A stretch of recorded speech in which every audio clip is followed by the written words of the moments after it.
Fala galera, aqui são os meninos de Fora da Vila mais uma vez. Eu sou o Carlos e hoje eu vou comentar sobre duas parcerias recentes que o Santos fechou, com duas empresas distintas para setores diferentes, mas com o objetivo de fazer o Santos crescer, que tudo isso possa se desenvolver para ter um retorno aí financeiro para o peixe.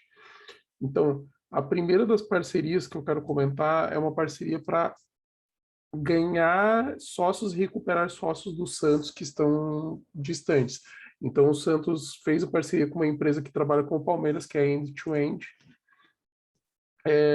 Essa empresa, o grande objetivo é aumentar, nesse momento, pelo menos para o Santos, né, é fazer com que sócios inativos reativem sua associação através do programa Sócio Rei e conseguir novas adesões para o programa.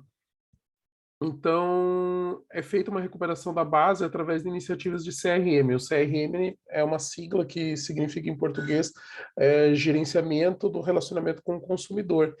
Então, a ideia é, através de e-mail, WhatsApp, SMS, call center, outras plataformas, usar a tecnologia para entrar em contato com as pessoas e fazer campanha de recuperação, de ajuste aí para a pessoa acertar se tem alguma dívida, poder voltar e tudo mais. E eles vão continuar trabalhando aí com a empresa Feng, que trabalha já com o Sócio Rei, e é legal que elas vão trabalhar juntas, né? Não vai, uma não exclui a outra. Então, é uma notícia também que chega junto depois do Santos ter conseguido 25 mil associados, né? Isso foi uma notícia que saiu agora há pouco também. Então, a ideia é trabalhar para crescer mais, para que isso aconteça. E essa empresa também trabalha com o Atlético Mineiro, que é outro programa de sócio que tem bastante gente, e o Palmeiras, que é um dos grandes cases de sucesso aí de sócio torcedor. Então, é uma coisa aí boa, que pode aumentar a receita, pode aumentar a fidelização, fazer com que o Santos saiba, tenha uma previsão mais correta de quanto por mês ele pode contar com os valores que vem do programa de sócio para cumprir com seus encargos trabalhistas, pagar aí suas contas, pagar os salários e que as coisas andem de uma forma melhor. Sobre a outra parceria, essa daí já tem um foco mais na captação de atletas. O Santos fechou a parceria com uma empresa que chama Dreamstock, e que tem uma plataforma que chama DS Football, que nada mais é do que uma ferramenta que te dá dados sobre jogadores, sobre atletas. Você tem esse banco de dados, você acessa ele, você consegue comparar jogadores, características com toda a informação que existe lá dentro e decidir quais são as melhores opções. Daí vai ter idade do jogador, por onde ele já passou, os dados de gol, passes, daí tem dados mais aprofundados, assim, sabe? Passes de tantos metros, passes pressionados, passes longos, que são mais complexos, sabe? A porcentagem disso completo, qual que é tipo, a média naquela região. Então, a média no Brasil é mais ou menos tanto, a média da Europa é tanto, sabe? Você faz esse tipo de comparação, usa inteligência de mercado para poder fazer contratações mais certeiras. Essa ferramenta conta aí com mais de 310 mil atletas cadastrados e tem cerca de 250 clubes parceiros, né? Então, tem 250 clubes que trabalham com isso. Eu vejo como uma via de mão dupla, né? Porque não é só para o Santos trazer mais jogadores, seja para as categorias de base, porque vai fazer melhores leituras, seja para o elenco principal, que é sempre uma necessidade, como também de estar mais dentro do processo, estar mais perto do parceiro para ele também divulgar os seus jogadores. Eu não sei se nesse sentido, a partir do momento que você se torna um cliente ou você paga um plano, que daí eles também te colocam em destaque. Não sei, tá? Eu tô falando aqui porque eu acho que pode funcionar dessa forma.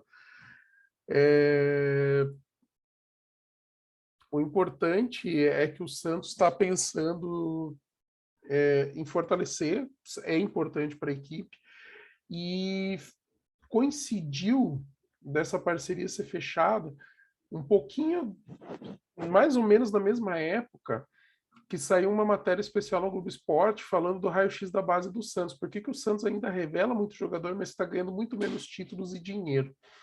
E aí os repórteres ali do GE, ali os especialistas, eles falam muito do que o Santos teve duas gerações muito boas, né?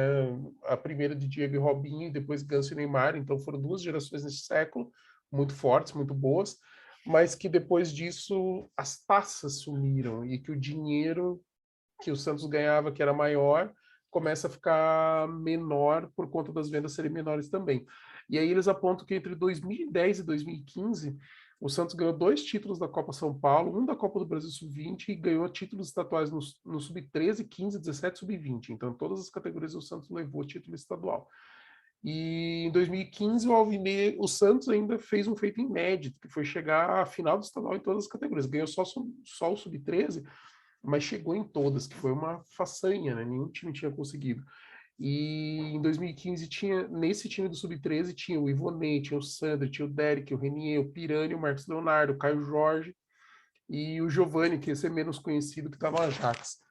Então, o time ainda tem revelações, mas os títulos diminuíram bastante. Então, daí assim, eles fazem 2010 e 2015 falam tudo isso, daí entre 2016 e 2021 eles falam que o Santos faturou uma Copa da Amizade Brasil-Japão Sub-15, um Paulista Sub-14, um campeonato chinês Sub-12 e um Paulista Sub-11, sabe?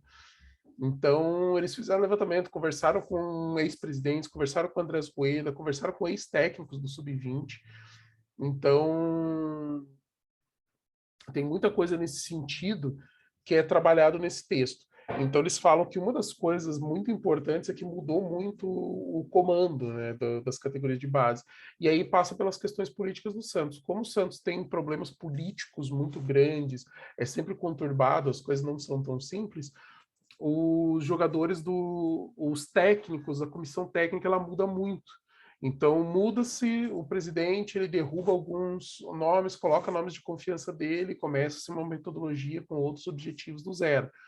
Então, ao invés de dar continuidade, né? Então, como o Santos não tem essa estabilidade política para dar continuidade, acaba sofrendo com isso. Uma opção para acabar com essa instabilidade seria o Santos migrar para clube empresa assim que a lei for promulgada, né? Ela já foi aprovada aí no Congresso. Já teve uns vetos do Bolsonaro que foram derrubados também, então a tendência é que quando ela chegar de novo para o presidente assinar, daí ele já não tem mais poder de veto, aí ele só vai assinar e os clubes vão poder se transformar na sociedade anônima do futebol, uma sociedade anônima específica para os clubes de futebol.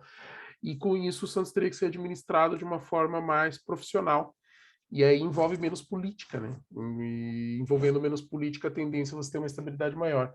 Porque lá dentro, o que que acontece? O Santos movimenta milhões de reais por mês, por ano. E isso é muito tentador politicamente, né? Existe o ego, né? De, sou o presidente do Santos, sou um diretor do Santos, para o torcedor, né? Que o ser humano está suscetível a seu ego ser inflado e precisar, né? Dessa massagem no ego, mas ao mesmo tempo, fora que abre muitas portas também, né, benefícios, mas também pela questão financeira, né? Então, ser presidente do Santos te coloca com um movimento de muito dinheiro e você pode acabar se beneficiando disso. Vídeo Cruzeiro, cheio de problemas aí de dirigentes recebendo dinheiros absurdos e o clube cada vez mais no buraco. E isso é uma coisa que pode acontecer com qualquer clube. Então, esse é outro motivo, assim, pelo qual, assim, eu não acho que a sociedade anônima vai resolver todos os problemas do futebol, mas é uma coisa que pode trazer mais profissionalismo e menos problemas desse tipo para todas as equipes aí que aderirem, né? E daí esse motivo político, né, falando disso bastante, né, dessa questão, e ele aponta também outros fatores, e um deles é o problema financeiro do Santos. Por quê? Porque até um tempo atrás o Santos não tinha tantos problemas financeiros, os problemas financeiros não eram tão grandes, né? Eles eram grandes, mas não como estão hoje, né? Que a gente chegou a passar por um período grande de transfer ban, ainda estamos com muitas dificuldades financeiras.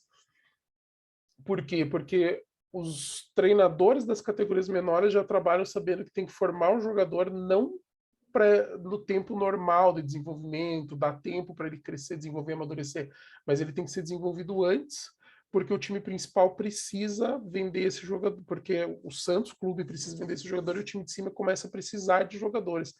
Porque a partir do momento que você não pode contratar jogadores, porque teve um transfer, principalmente pelo transfer, mas também porque não tem dinheiro para trazer os jogadores, você tem que subir os jogadores de baixo que queimam etapas. Então você tem jogadores que poderiam estar no sub-20 hoje, o Kaique, o Marcos Leonardo são dois grandes exemplos.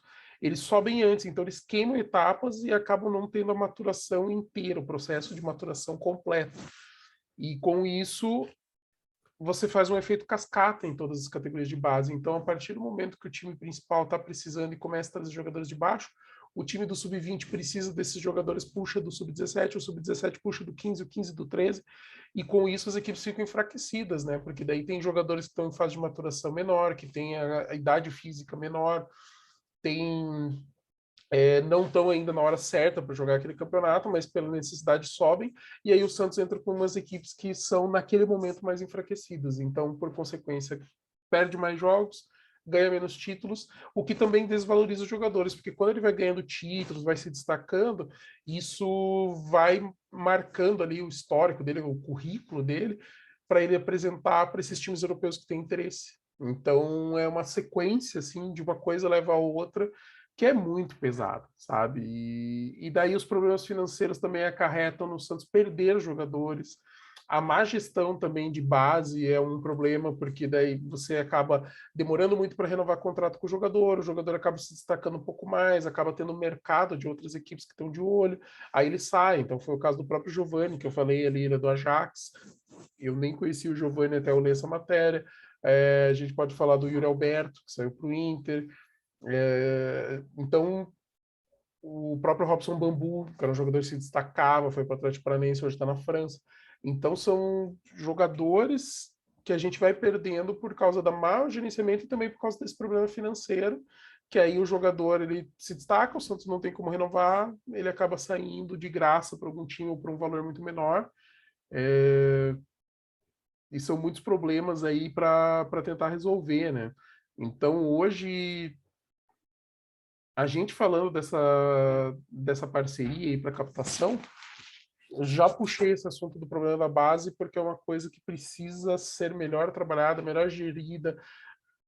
A gente precisa dar tempo para que os jogadores maturem também, para que eles tenham essa maturidade.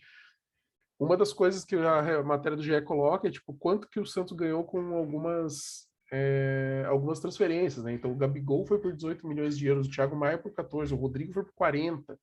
E hoje o Veríssimo, que era titular, um dos destaques foi por só 6 milhões e meio. O Caio Jorge, por conta do problema do contrato, foi só por 3. O Yuri Alberto foi de graça e o Santos meio que pagou uma dívida que tinha pelo Sacha e ficou só com 5%, sabe? Então é muito complicada a situação, é muito difícil. E daí os jogadores começam a sair mais cedo, começam a sair por menos dinheiro, porque ainda não apareceram, não se firmaram tanto. Então tem vários problemas. O próprio Caio Henrique, que hoje é titular do Mônaco, né, jogador, ele ele tá no Atlético, estava no Atlético de Madrid e hoje é titular do Mônaco. E ele jogou pelo Santos, não teve espaço, foi para o Fluminense, foi para o Grêmio, depois foi para a Europa, apareceu e hoje é titular de uma equipe europeia.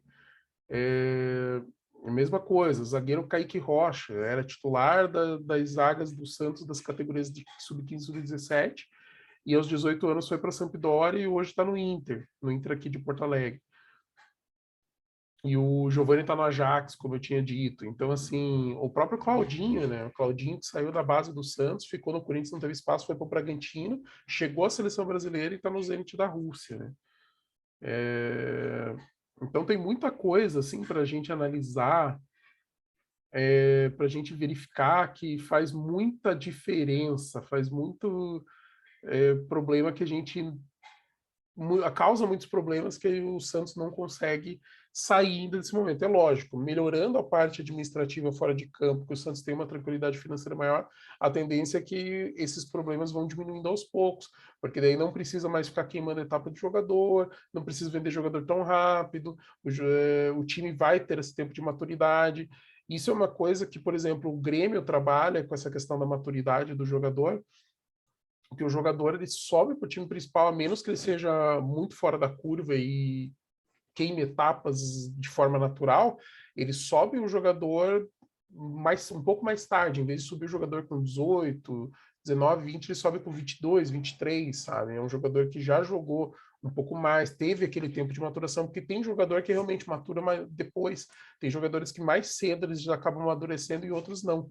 Então você não queima o jogador, você mantém ele para depois ele ser aproveitado no elenco principal já mais pronto, mais preparado, mas ainda jovem, para dar retorno para o time por conta de estar mais maduro e para dar retorno financeiro por conta de ainda ser um jogador jovem com potencial de crescimento. Vi de várias vezes que o Grêmio fez, né?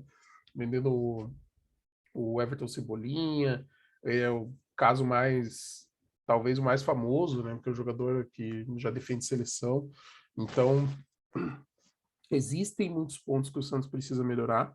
É interessante ver essa notícia da parceria, porque mostra que o Santos está procurando auxílio de tecnologia de empresas especializadas e também para dar um futuro mais promissor, né? A gente que está sofrendo, assim, o nosso presente está muito destruído, está muito triste, a gente está sofrendo demais, está pesado, mas que a gente possa ter um futuro de, já em curto prazo, já ver melhoras, mas principalmente para médio e longo, né? Que a gente ter um Santos mais forte, mais competitivo, que precisa de compensar através da base receitas que talvez ele não vá conseguir de outros concorrentes, como Palmeiras, por exemplo, o próprio Flamengo, Atlético Mineiro. Os mercados maiores com mais torcedores, times, e o Santos numa cidade menor, sendo um time grande há tantos anos, tem muito mais dificuldade nessa questão. E são formas do Santos buscar tanto a recuperação do sócio quanto a aquisição de novos sócios, quanto a essa questão das categorias de base, porque no futebol, categoria de base é investimento para que no futuro você tenha condições financeiras melhores e equipes melhores. E tendo equipes melhores, as condições financeiras ficam melhores, porque as vendas também se tornam maiores, né? Você não precisa vender cedo para tapar buraco. Então, eu torcer para que tudo isso cresça, desenvolva e a gente possa ter um futuro melhor aí para o Santos num período não tão distante. Galera, por enquanto é isso. A gente vai fazer amanhã, vai ter já o pré-jogo para o jogo contra o Fluminense, mas por enquanto trouxemos essa pauta porque está relacionado ao momento atual do Santos e que pode trazer alguma coisa boa aí, apesar do momento terrível que a gente está vivendo. De resto, para você que assistiu até o final, muito obrigado por acompanhar. Curta os nossos vídeos, comentem, compartilhem, chamem mais torcedores santistas, divulguem, mandem para eles aí nossas análises e agradecemos demais a participação. Um grande abraço a todos e para cima deles.